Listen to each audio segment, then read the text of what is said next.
right, good afternoon, everybody. It is orange season. If you missed the memo yesterday. Okay, so at the top, I want to say that our hearts go out to the family of Dylan Lyons, the Spectrum News reporter killed in Orange County, Florida yesterday, and to the families of the other two community members who were killed by the same shooter, including a 9-year-old girl with her whole life in front of her. The girl's mother and a Spectrum photojournalist were also seriously injured, and we are keeping them in our thoughts and hoping they have a full recovery. Too many lives are being ripped apart by gun violence. The president continues to call on Congress to act on gun safety and for state officials to take action at the state level. But instead of following in the footsteps of so many other states taking common sense action to enact state-level assault weapons ban and other gun safety measures, Republican state officials in Florida are currently leading an effort to pass a permitless concealed carry law, which would eliminate the need to get a license to carry a concealed weapon. This is the opposite of common sense gun safety, and the people of Florida, who have paid a steep price for state and congressional inaction on guns, from Parkland to Pulse nightclub to Pine Hills, deserve better. Now I'm going to turn to Ohio. I know many of you have been covering what has been occurring in Ohio this past couple of weeks, but I also wanted to give you a brief update on the federal response led by the Environmental Protection Agency to the train derailment in East Palestine, Ohio. As you know, Secretary Buttigieg is there today meeting with emergency responders and the Department of Transportation investigators who were on the ground within hours of the train derailing. He met with the community leaders, including the mayor and the fire chief, and received an update from the National Transportation Safety Board on their investigation. EPA Administrator Regan also visited East Palestine for a second time on Tuesday. While there, he ordered the railroad company Norfolk Southern to clean up its mess and pay or reimburse for all of the expenses. If the company doesn't, the EPA said it'll make the company pay 3 times the cost of whatever cleanup is needed. Federal teams have been on the ground since 2 a.m. on February 4th, which is, again, hours after the derailment, which was on February 3rd. They've been working to hold the railroad company accountable, investigate the derailment, monitor the air and water, and have screened over 550 homes. And we'll stay on this as long as it takes. That is what the president has directed his multi-agency agency heads to do, and as we have seen him speak to these past couple of days, actually. I also have some news on the president's schedule tomorrow. Tomorrow morning, President Biden will gather with G7 leaders and President Zelensky for a virtual meeting to continue coordinating our efforts to support Ukraine and hold Russia accountable for its war. 1 year ago, this group came together just mere hours after Russian tanks rolled into Ukraine to impose unprecedented costs on Putin and his cronies. We've worked together to provide Ukraine with the security, economic and budget humanitarian and energy assistance it needs. We thank Japan, the new G7 president, for its recent pledge to provide Ukraine with an additional $5.5 billion in economic assistance. On this challenge and many more, Japan has proven a steadfast ally, ready to step up and do its part to advance our shared interests and values. Our alliance with Japan and Japan's strong partnerships with countries in Europe only demonstrate the point we've been making all along. The Indo-Pacific and the Atlantic are not separate theaters here, but firmly linked together. The G7 has become an anchor of our strong and united response to Russia. Tomorrow, the leaders will discuss how we continue supporting Ukraine and continue to increase pressure on Putin and all those who enable his aggression. Among other announcements, the United States will implement sweeping sanctions against key sectors that generate revenue for Putin, go after more Russian banks, Russia's defense and technology industry, and actors in third-party countries that are attempting to backfill and evade our sanctions. We will also announce new economic, energy, and security assistance to help the Ukrainians continue to succeed on the battlefield, protect its people from Russian aggression, and enable the Ukrainian government to provide basic services such as electricity and heat. As President made clear in Europe this week, the United States will continue to stand with Ukraine for as long as it takes. Now, separately, I want to add that the Biden administration welcomes the Sultanate of Oman's decision to open its airspace to all civilian planes, including those flying to and from Israel. This historic step completes a process that began last year during President's visit to the Middle East, when Saudi Arabia similarly opened its airspace to all civilian planes. Oman's announcement promotes President Biden's vision for a more integrated, stable, and prosperous Middle East region. Now, I also want to give an update on a wave of anti-equality bills filed across America in recent weeks. As of yesterday, there have been 450 and counting anti-LGBTQI+ bills filed in state legislatures across the country, including nearly 300 of those bills are targeting kids. These bills are not about expanding access to health care. They're not about making schools safer. They're not about lowering costs for Americans, and they're not about helping address our country's mental health crisis. That is not what these 450 bills are about. All issues that Americans across the board focus on right now are the ones that I just listed. Instead of focusing on making Americans' lives easier, these bills are making our fellow Americans' lives harder. These cheap shots don't come without repercussions. LGBTQI+ Americans, especially transgender Americans, are seeing alarming levels of depression and suicide, as well as being victims of hate crimes. The President and his administration will continue fighting for all Americans and their dignity, because equality under the law isn't just a slogan. It's a bedrock principle of our democracy, and LGBTQI people deserve to live full, equal lives in every corner of our country, no matter where they live. That's why it's so important for Congress to come together and protect Americans' rights to be who they are in this country. Passing the Equality Act is a critical step in that direction. Apologies for all the toppers. We haven't had a briefing in some time. I have two more for you, and I promise we'll get to your questions. Okay, so today, as you all saw just an hour or so ago, President Obama announced that, President Biden. Whoa! That is news. I know, we're going back, not forwards. We got to go forwards. Okay, President Biden announced that the United States is nominating Ajay Banga to be president of the World Bank. As the president said himself, Ajay is uniquely equipped to lead the World Bank at this critical moment in history. He is a renowned business executive that has spent more than 3 decades building and managing successful global companies that have created jobs and brought investment to developing economies. As president and the CEO of MasterCard and as vice chairman of General Atlantic, Ajay has a proven track record creating public-private partnerships and mobilizing resources to address climate change. And raised in India, he has a unique perspective on the opportunities and challenges facing developing countries and how the World Bank can deliver on its ambitious agenda to reduce poverty and expand prosperity. Okay, finally, this is the hard part of the toppers of what I have for all of you. Again, I apologize for so many. We haven't had a briefing in some time, but we have another bittersweet day for us, for the White House press team, as this is the last press briefing for Megha and Robbie, right there, as you guys see, right there, next to my right here, who are valued members of our team.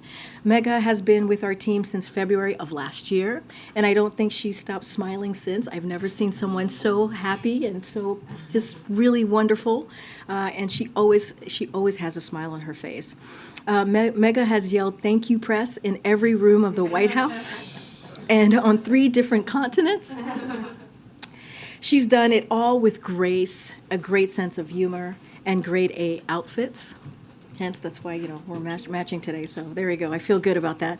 I'll know she'll be missed by our team and much of the press corps as well. We are glad she won't be very far. She's going to be headed to the State Department. Mecca, we will miss you dearly and thank you for your service.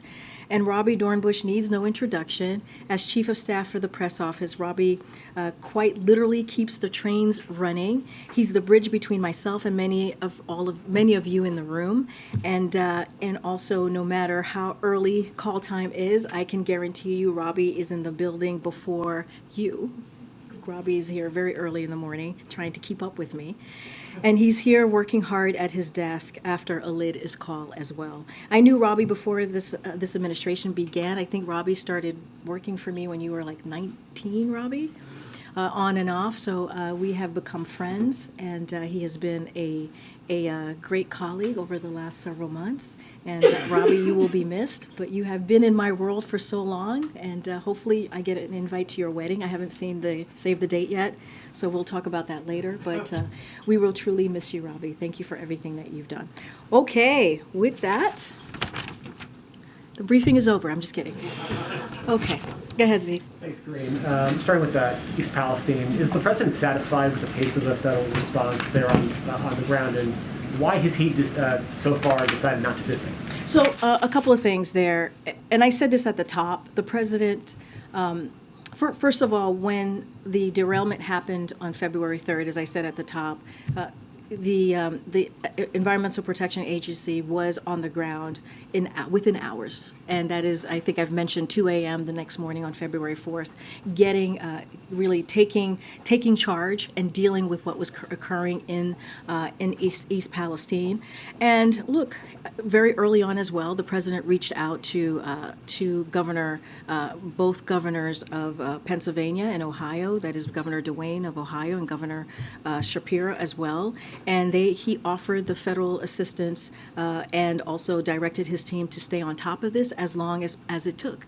And just a couple of days ago, we read out a conversation that the president, he's been getting briefed pretty regularly, but just recently we read out conversations that he had with Governor DeWine, Governor Shapiro, Senator Brown, EPA Administrator Regan, and Congressman Johnson while he was in Poland. So he was still working and getting updates and focusing on what was happening in East Palestine while he was doing incredibly important work, as you all know, in Poland. And he reaffirmed his commitment to make sure they have everything that they need. Again, this has been a multi-agency engagement here. When you think about CDC, you think about DOT, you think about FEMA, you think about EPA, they have all been on the ground, working in lockstep, working with the local officials on the ground, including the governor and the senators as well, making sure that we delivered and continue to deliver for the people of East Palestine. That will not stop, and that will continue until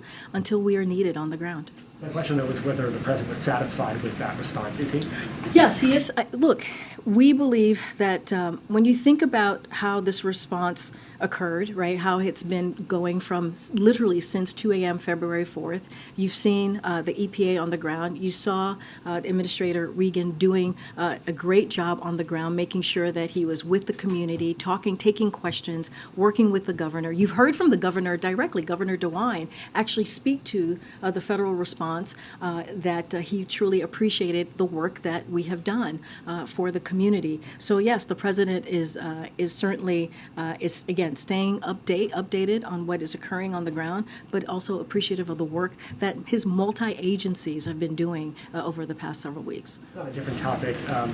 There's some sad news from the Carter family over the weekend. Has the president reached out to either the former president or members of his family in the last few days? So I don't have any call to read out at this time. As you saw, there was a tweet from the president and the first lady who sent their thoughts, who have their thoughts with the president and the first lady and their entire Carter family as well. And just to quote, so folks, in case folks missed it, to our friends Jimmy and Rosalind and to their family, Jill and I are with you in prayer and send you our love. We admire you for the strength and the humility you have shown in difficult times. May you continue your journey with grace and dignity, and God grant you peace. The last time they saw each other, as I think many of you remember, was back in April 2021 when the president visited them at their home in Plains, Georgia, and they had an opportunity to see the Carters. The First Lady and the President had an opportunity to see the Carters personally, and one of the other times prior to that when they spoke was when President Carter was not able to attend, as you all know, the inauguration of President Biden, and they had a conversation that evening as well. And just to give a little bit more history of the President Biden and President Carter and how long it goes back to 1976, when then Governor Carter was running for president, and then Senator Biden was the first senator to have endorsed Jimmy Carter at that time. So their relationship goes back decades, and President Carter is someone that President Biden truly respects. And again, our thoughts and prayers are with him and his family. No recent. I don't have any recent conversations to speak to. Okay. Thanks, Karine. The mayor of East Palestine said that it was a slap in the face that the president had gone to Ukraine before he went to East Palestine. Does the president have any reaction to those comments? Look, I'll say this, and I kind of said this at the top already, which is, I laid out what we have done since the derailment of February 3rd, and how we were on the ground very early on. And we believe that we have had a all of government, all hands approach to this, not just with the agencies, but also with the different teams here in the White House. You think about the Intergovernmental Affairs, you think about Office of Leg Affairs, and also the National Security Council have been all hands on deck. And that is because of this president's leadership, and that is because of what he has asked his team to do and what he has asked the agencies to do. So look, we're going to hold Norfolk Southern accountable. As I've mentioned, they've been investigating what caused the derailment, monitoring for environmental and health impacts, and screening over 550 homes, as I mentioned. EPA has ordered the railroad company to clean up its mess and pay for all expenses. And if it doesn't, the EPA said that they will make the company pay 3 times more. And Secretary Buttigieg has also written to Norfolk Southern to make clear that the industry's pattern of resisting safety regulations must change. And he's calling on the industry and Congress to join the administration in implementing that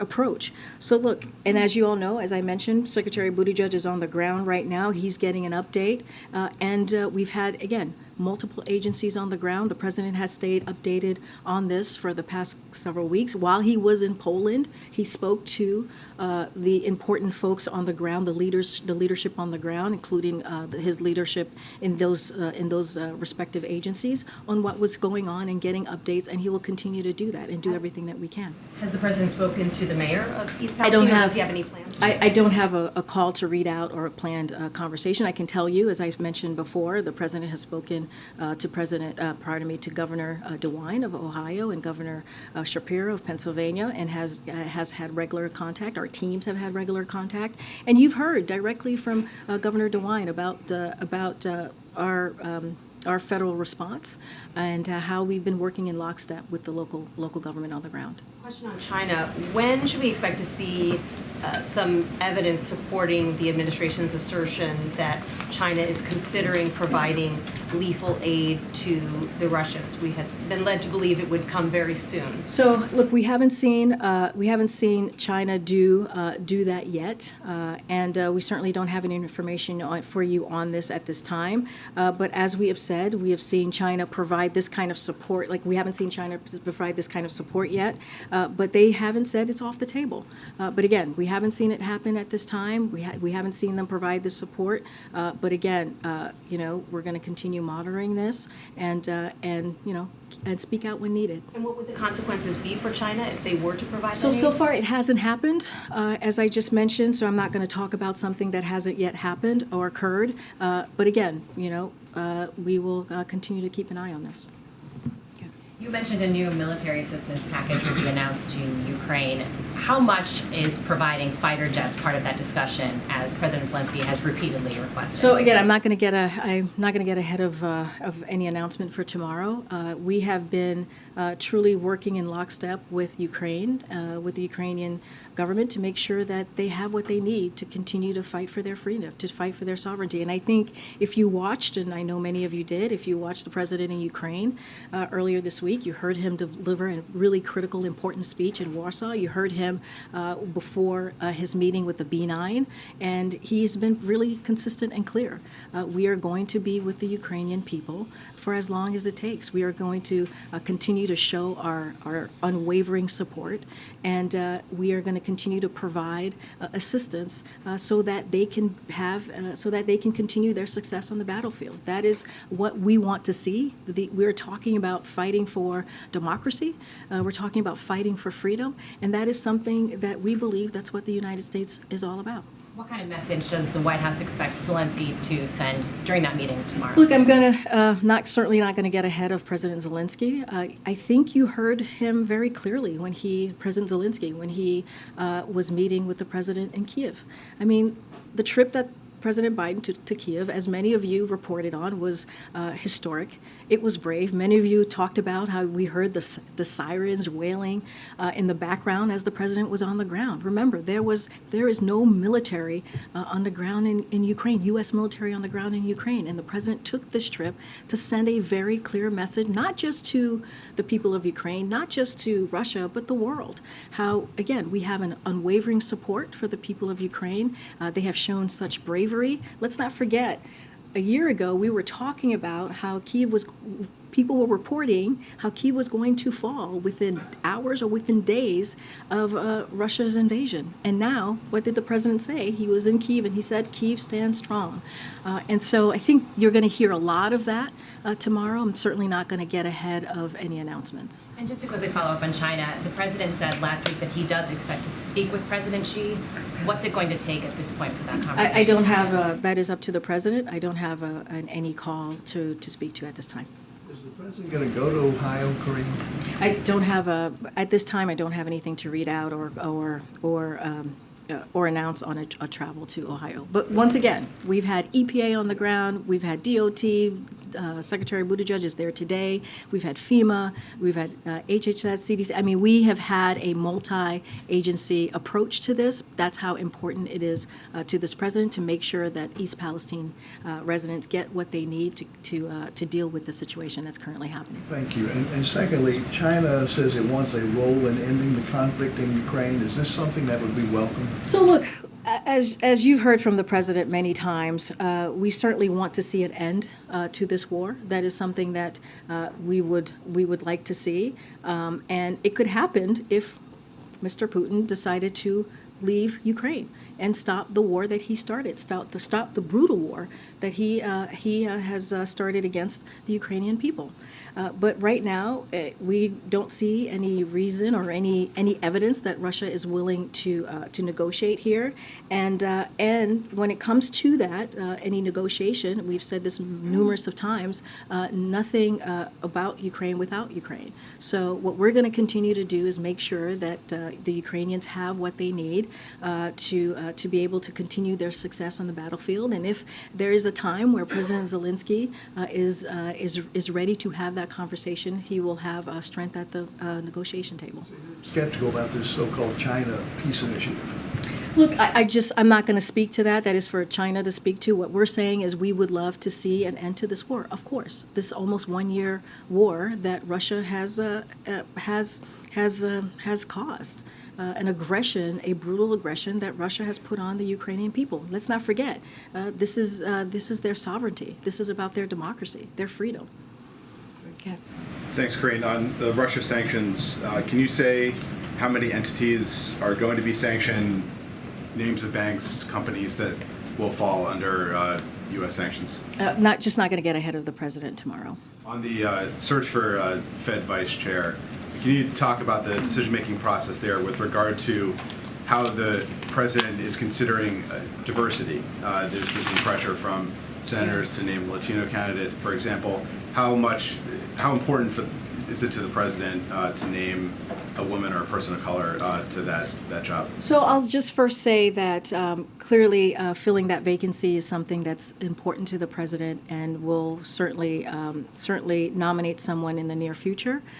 When it comes to diversity, you've heard this from the president, you've heard this from me, you've heard this from many of us here. Diversity and representation is really important to this president, and we are going to the president's going to look at a highly diverse group of world-class economists, and just as we did for the previous Fed nominations. So we're going to continue that process. But I want to take the opportunity to lay out how diverse the president's cabinet has been, how diverse the president's administration has been. The cabinet is majority people of color for the first time in history. The cabinet is majority female for the first time in history. A majority of White House senior staff identify as female. 40% of White House senior staff identify as part of the racially diverse communities, and a record 7 assistants to the president are openly LGBTQ+. So again, this is something that the president prides himself on, that he actually has taken action to show the diversity of this administration. And so he will continue not just with this Fed vice chair occupancy, but with any occupancy or any position that's within the White House. Last one really quickly. There was a report that the U.S. is sending 100 to 200 military troops to Taiwan. Can you talk about the decision, why the U.S. felt that's necessary? So that any specific numbers or that decision, I would refer you to the Department of Defense. But of course, I will, lay out what our policy is when it comes to Taiwan. Our support for and defense relationship with Taiwan remains aligned against the current threat posed by the People's Republic of China and consistent with our One China policy. That has not changed.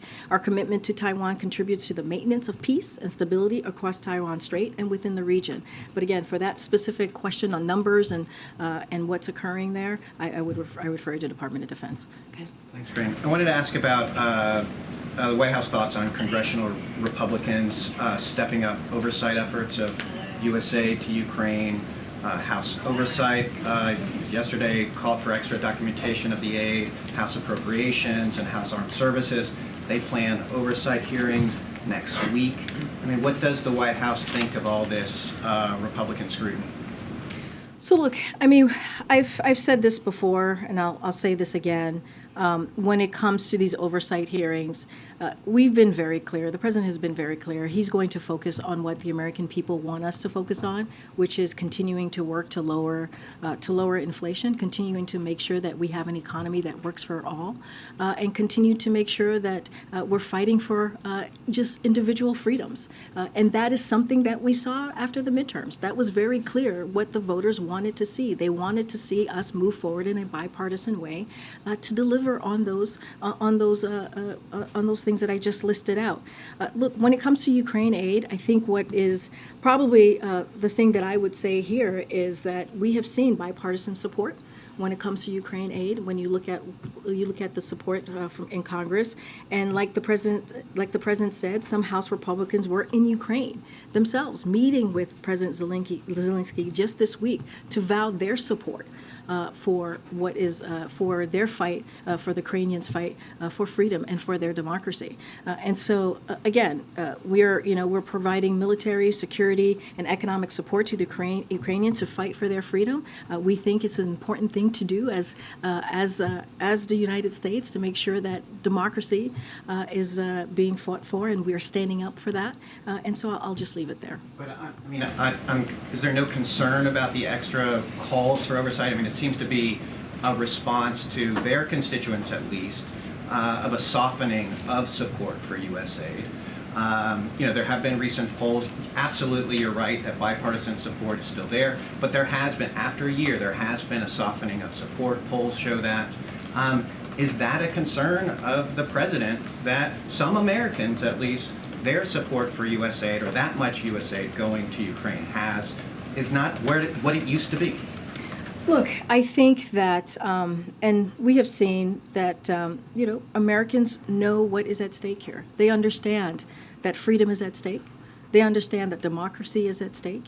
And they understand the role that we play as a country globally. And that is something that we truly believe. And so the President believes we have a role to play, and we've seen it. We've seen it with the alliance, the strong alliance of NATO. Remember, NATO was supposed to be torn apart and fall, just like Kyiv was supposed to fall, and it became stronger. We've seen the West come together. We've seen Europe to come together, and we saw the President really speak to that on the world stage this week. Not just to Ukrainians, not just to Russia, but to the world stage about what this means for all of us. So we think Americans understand that. We think that the Americans see that, and we're going to continue to do the work that is needed to protect democracy. Thanks, Karine. These sanctions tomorrow, are they going to be announced by the whole of the G7 together, or is it going to be U.S. sanctions? And then just sort of how it's going to come out. Will it be coming out as part of that G7 meeting or a separate announcement? I don't want to get ahead. It's certainly something that the President will speak to when it comes to the sanctions, as I just laid out at the top. I'm not going to get ahead of what the President's going to announce tomorrow. There'll be a G7 meeting.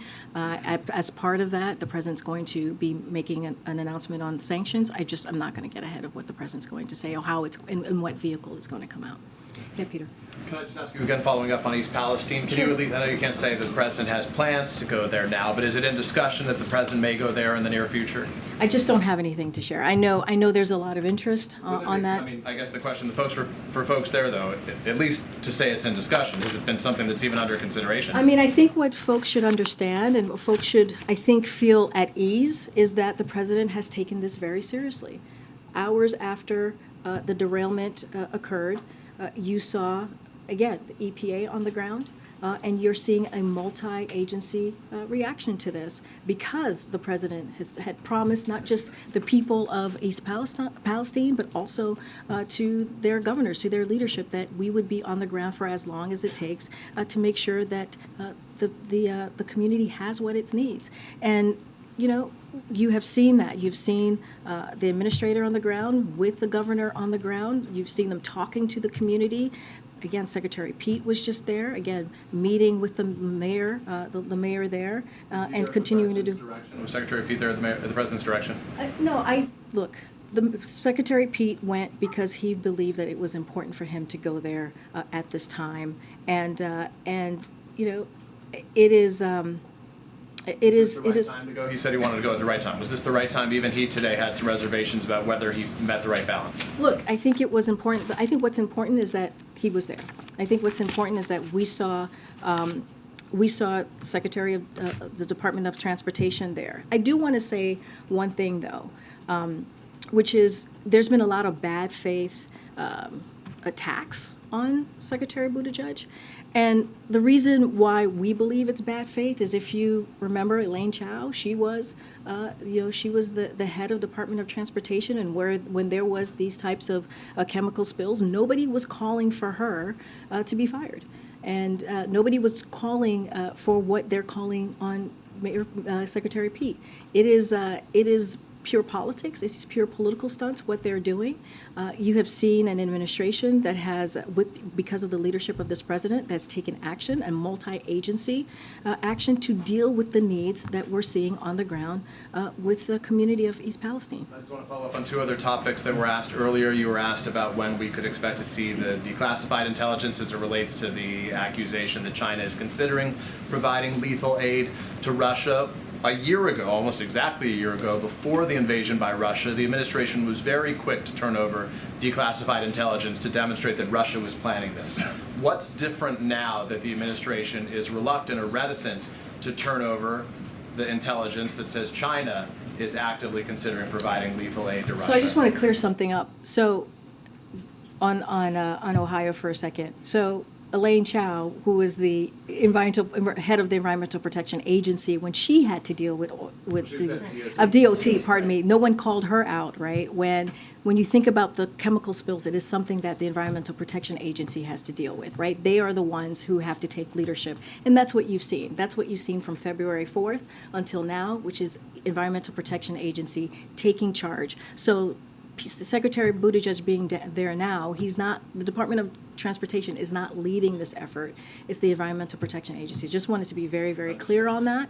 And that is why the attacks that we are seeing on on Secretary Buttigieg is really just in bad faith.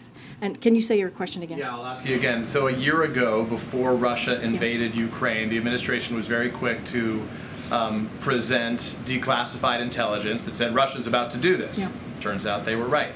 It was accurate. This time around, the accusation has been made by the administration that China is actively considering providing lethal aid to Russia.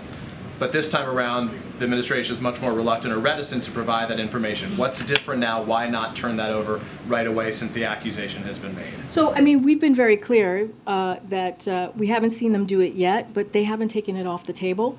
I'm not. The intelligence No, that backs it up, though. I totally understand. I'm certainly not going to get ahead of the intelligence community. That is something that is clearly at this time classified, so certainly not going to get The ahead. president can declassify. Does he think it's the right decision? I understand, but it's also in conversation, right, with the intelligence community as well when we speak to these when we speak to these classified matters. So just want to be very careful here, and also very mindful. I think you're comparing two things that are very different, we believe, when you think about what happened a year ago, when we were talking about Russia potentially invading Ukraine. We believed at the time it was important to share that evidence. We believed that it was important for the American people to see what was about to occur.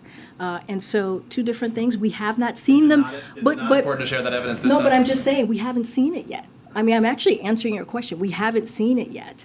And so, but what we know is it has not been taken off the table, right? So we haven't seen it yet. We're actually sharing that information, but it's not been taken off the table. Okay. Quick follow-up on Peter's question on Ohio. The president has said many times, in his own words, that he likes to provide comfort to Americans who are grieving, Americans who are in crisis.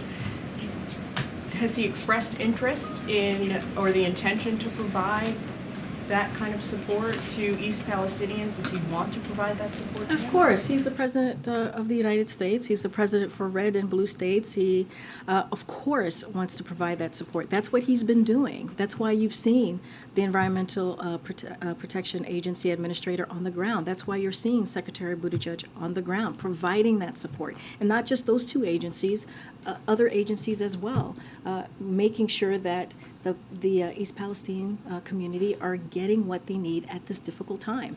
And so this is a president that understands what people are going through when they're going through hardships. He understands that personally, and that's why he's getting updates regularly, and that's why he has made sure that we've had this type of reaction since practically almost day one, hours within the derailment. And so we'll continue to do that. He has said multiple times, I have said multiple times that the president is going to continue to be there for the people, the community of East Palestine, for as long as if it's needed, for as long as it takes. But does he not want to do it directly in I person? I think offering the assistance, offering the help is doing it directly. When you're seeing the federal government on the ground providing the assistance that is needed, that is doing it directly. That's doing it. They're doing it on the direction of the president. That multi-agency, what we have been able to do over the past couple of weeks, that is because of the direction of the president. And we have seen that not just for these types of situations, but others as well. Of course, our hearts go out for the people of Palestine and their community, the community and what they're going through right now. This is why the president continues to be updated every single day, and has called again for not just the agencies, but for the teams here at the White House to make sure that we are working closely with local government and state government to make sure that we are delivering for the community. And not just in Ohio. Remember, there is Pennsylvania as well, who we've been in touch with the governor there as well. Quick question on Ukraine and China. You now have the major regions of the world involved directly in the war in Ukraine: Europe, North America, the Middle East, Asia. What are the president's plans to bring us back from the brink of a World War II kind of scenario here? I mean, look, I think what you've seen the president do this past week speaks to the unwavering support that you have seen for Ukraine, not just from the United States, the NATO allies, the West, and how Europe has been unified. And we have to remember, we have to go back in time just a little bit to see where we were just almost a year ago, where the expectation was that NATO would crumble. The expectation was that Kyiv would fall. That was what was expected and being reported, that Russia was going to take over Ukraine. And it has not happened. And that is because of the strength that we have seen of the alliance and the partnership that we have seen. And that's what the president was there for this week, to continue to show that. And as we move forward, as we move towards the next several months. And so that's what is important. NATO is strong. Unwavering support is strong. Our support for Ukraine is strong. And we're sending a message not just to the Ukrainians and their bravery and what they've been able to do for this past year, but also to Russia and to the world. And so to answer your question, I think the president sent a very loud message to everyone just across the world about how important it is to continue to make sure that we're fighting for democracy and we're fighting for freedom. And it means something to do so. I have to move around because we don't have that much time. Go ahead. Thank you, Karine. The president acted quickly in naming a new head of the World Bank. There are two other big vacancies right now: the Fed chair, vice chair of the Fed, and also labor secretary. I'm wondering if you can give us any sense of the timeline, and particularly on the vice chair for the Fed, whether you want somebody in place, or the president wants somebody in place by the time the open market committee meeting. So I don't have a timeline for you. I can tell you that it is a priority for the president, and we'll see. I talked about the vice chair. It is something that we're going to certainly address in the near future. Just don't have a timeline. I'm going to let the president move forward with his process. And the same with the Department of Labor Secretary. Clearly, that is another important position that the president wants to fill as soon as possible. Just don't have a timeline at this time. The open market committee meeting be some sort of absolutely, because that's like the end of March, I believe. What I will say is that it is a priority for this president. He thinks it's important to get those two positions filled, and so we will do that. And then next week, the student loan case is going to be before the Supreme Court. I'm wondering, how confident is the administration feeling about its position on that case, and whether there's any sort of backup plan should the Supreme Court not be done? We feel very confident in our legal process here. What about the idea of any sort of backup plan? Right now, we just feel very confident.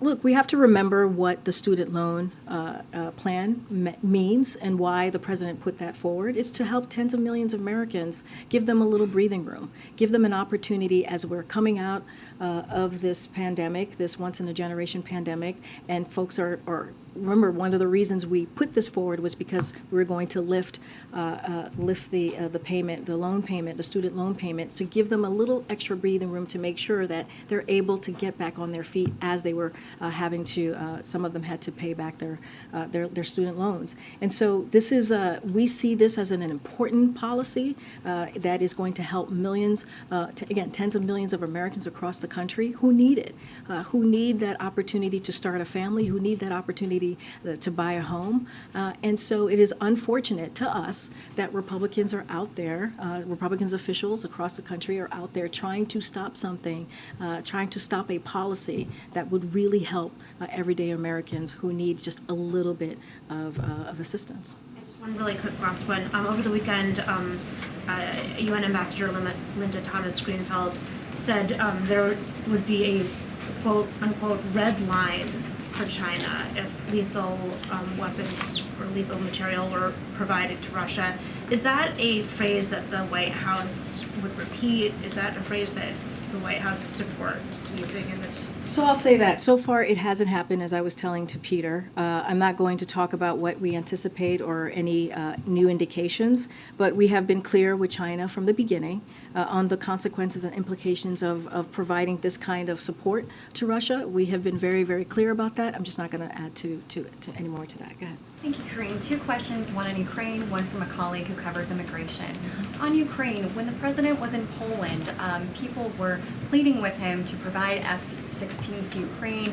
He probably saw and heard some of those protesters. He has said that he is not going to provide F-16s to Ukraine, that is not something the U.S. will do.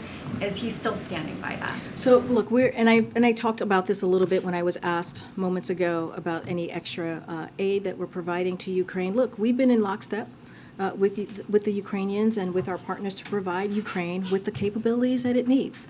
And we are in regular communication with the Ukrainians on their needs on the battlefield, and also making sure they have the humanitarian assistance and other assistance that we've been providing for this past year that they need.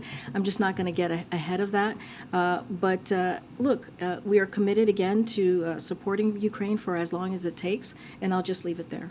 So that isn't a firm no, never going to happen from the president? Again, we are constantly in conversation with Ukraine, providing them with the need that the assistance that they need to be successful on the battlefield. I'm just not, just don't have anything else to say beyond what the president has commented on. Thank you. And then really quickly on immigration, the administration proposed a rule this week that would make migrants ineligible for asylum if they cross the southern border without first asking for refuge in a third country, at least generally speaking. It's kind of similar to a Trump-era rule. Administration officials told reporters on a call this week it wasn't their first or second preference to do it this way. Is this rule a recognition that the administration's early border strategy just isn't working?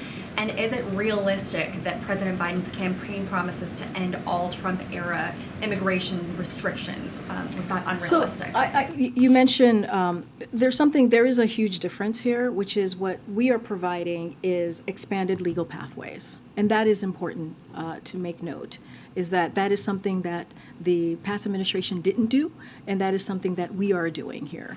Look, on day one, the president put forward a comprehensive immigration reform proposal, and that's showing that the president was taking this very seriously. And the way that we see this is Congress needs to act. And what was happening currently right now is Congress is not acting. So what you're seeing from the Department of Homeland Security is they are using the tools that is being presented to them so that we can deal with this situation and do it in a safe and orderly and humane way. And that's what we're doing here. And let's not forget, if you look at the parolee program that we put forth, remember the president announced on January 5th some of the proposals that on how he was going to move forward. He talked about expanding the parolee program. You have 4 countries, Cuba, Nicaragua, Venezuela, and Haiti.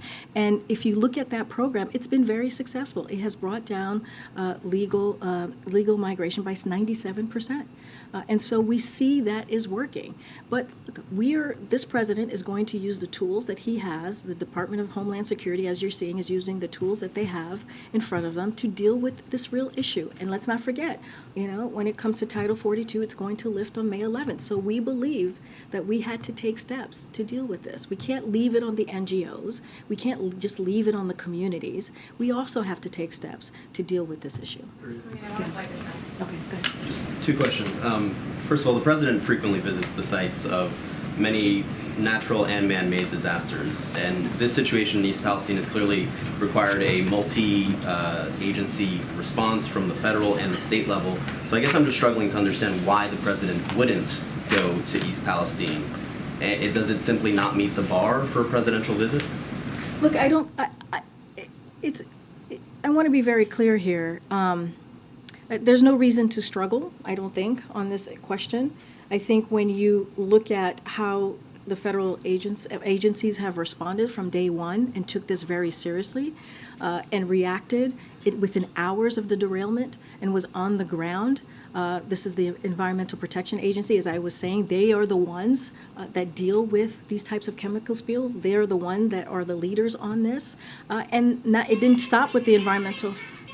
You're right there, buddy?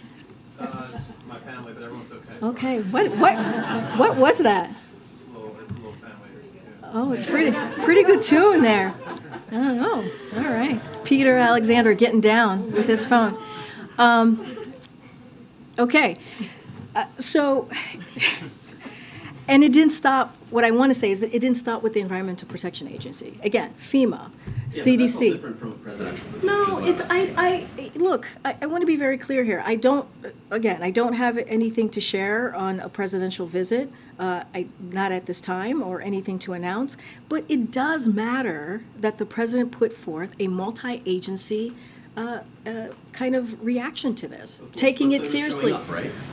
Look, showing up is having the Environmental Protection Administrator on the ground. Showing up is having the DOT Secretary on the ground to talk about what is the next process, holding to account the company that caused the spill. That's what you're seeing from Secretary Buttigieg today.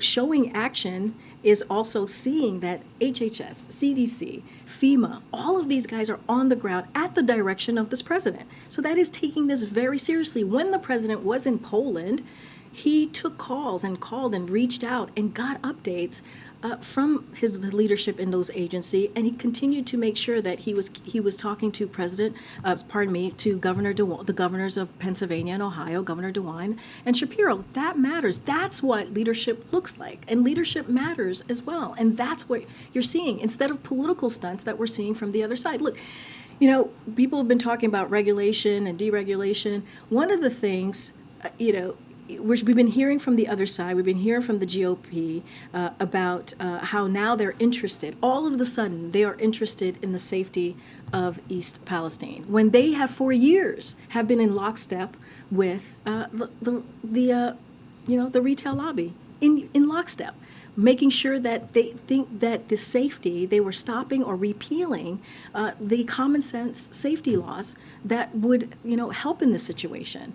I understand that it we're waiting to see the investigation. Maybe it would have helped or not helped, but it doesn't matter. What matters is there is real, true ways to create safety as it relates to rail, and they've been against that for years against that in the lockstep with rail lobbyists. And so there is a false comparison here, and we're just going to have to call that out. And then just on the new asylum rules, I know that you just laid out the differences that you see in the Trump administration rules and the new ones that you guys have announced. But a lot of migrant advocate groups don't see it that way. They see this as mirroring the Trump-era rules. So what do you say to these migrant advocate groups and these communities who now feel very much betrayed by this president? Look, here's the thing. We don't see anybody else providing any other solutions when it comes to Congress. We don't. We've provided solution after solution. The president, again, on day one, provided a comprehensive immigration reform proposal. Put it out there on the first day. Republicans have rejected it. And so we are trying to put forward a way to move forward with an immigration policy that secures our border, that is safe, and that is humane. And what are they providing? Nothing. And so one of the things that we can say, and we see this in the data, that we have increased pathways to legal pathways. We expanded that, and we see that it's working. Again, no one else is providing any other options. So what we're doing, the Department of Homeland Security, the president is using the tools that we have in order to deal with this issue. I'm going to take one in the back. Go ahead, Ed. Yeah, thanks, Karine. So one quick clarification I wanted to ask you about. So on the sanctions, do those third-party countries attempting to evade our sanctions that you talked about at the top, does that include Chinese companies? I'm just not going to get ahead of any announcement that's going to happen tomorrow. The president has been traveling the world pledging to help other countries solve their energy issues. The latest one was with Poland pledging to build power plants or help them build power plants. How come there's no pivot in energy policy here at home to help the inflation that we're seeing here? Have you read the Inflation Reduction Act?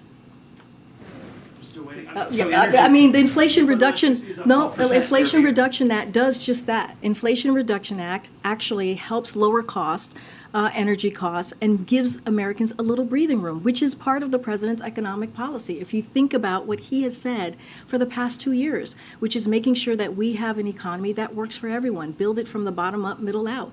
And the Inflation Reduction Act is so important because it deals with energy policy, lowering the cost, because it deals with health care, things that is incredibly important to Americans across the country, especially our seniors, making sure that we're capping at $2,000 for medical drug costs. That is important. So yes, the president has been talking about this and dealing with it in a real way.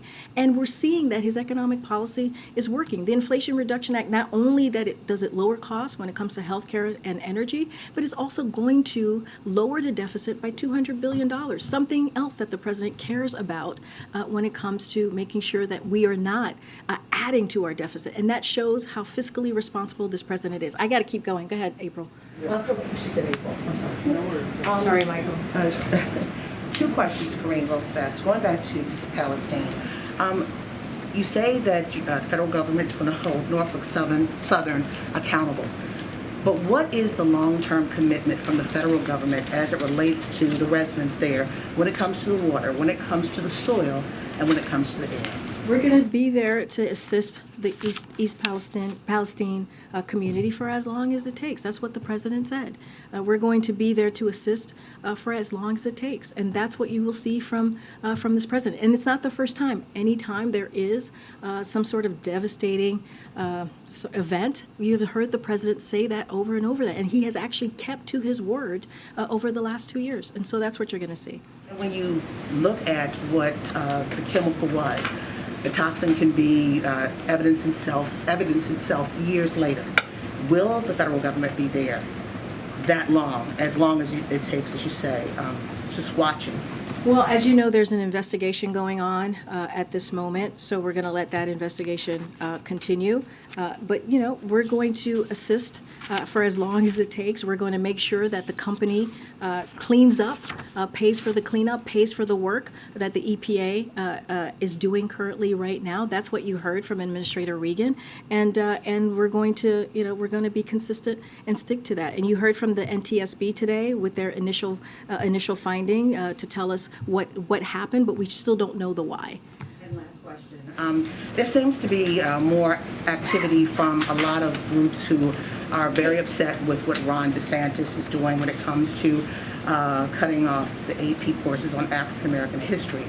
With that said, I'm sure this White House has talked about it, but is the president talking to the Education Secretary Cardona about what steps can be done to rally other states to make sure that education is that teaching facts? So as you know, when it comes to education and making sure our children are getting what they need in the classroom, the education that they so deserve, that is something that's important to the president. He always talks about how the First Lady is an educator, and clearly it's something personal to him and to the First Lady. I do not have any specific conversation to read out about what's currently happening happening in Florida, and I know you've heard me talk about it. You've heard others from the administration speak to what we're seeing currently on the ground, but I don't have any specific conversation that is specific to policies or anything that's being done, but clearly making sure that our children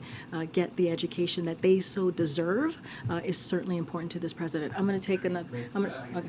I know. Okay.